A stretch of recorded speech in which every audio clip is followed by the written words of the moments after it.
guys, it's me again. My name is Carla. Welcome to our YouTube channel. For today's video guys, ay tuturuan ko kayo kung paano mag-download ng mga sound effect.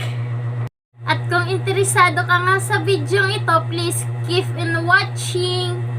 At kung hindi ka pa din nakapag-subscribe sa channel ko, i-click mo na ang subscribe button and hit the notification bell para lagi kang ma-notify sa aking mga bagong upload. So wag na nga natin patagalin pa ang video ito, simulan na nga natin pagkatapos ng intro.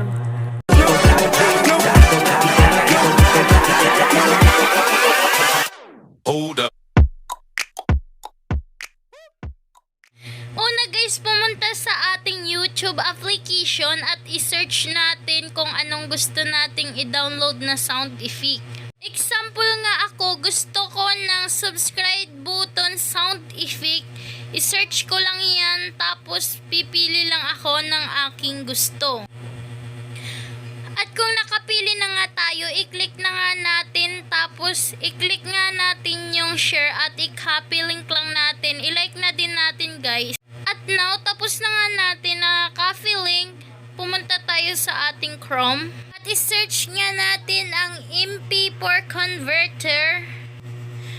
Ganyan yung hitsura ng MP4 converter. Pagkatapos, sutin naman natin yung YouTube to MP4 converter.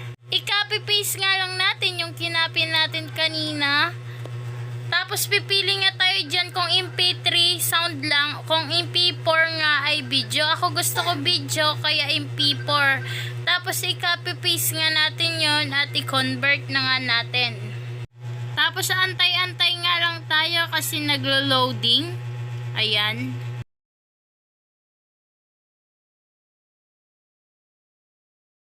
I-download na nga rin natin.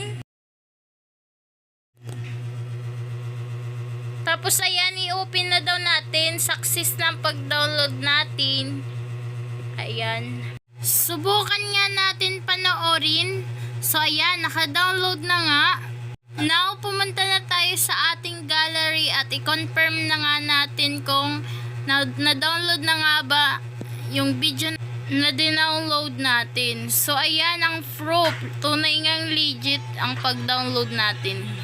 So ganun nga lang kadali guys mag-download ng mga sound effect. Kung may natutunan man kayo sa video ito, please don't forget to click the subscribe button, like this video, hit the notification bell para lagi po kayong ma-notify sa aking mga bagong uploads. Kung may mga katanungan pa nga kayo, comment down below.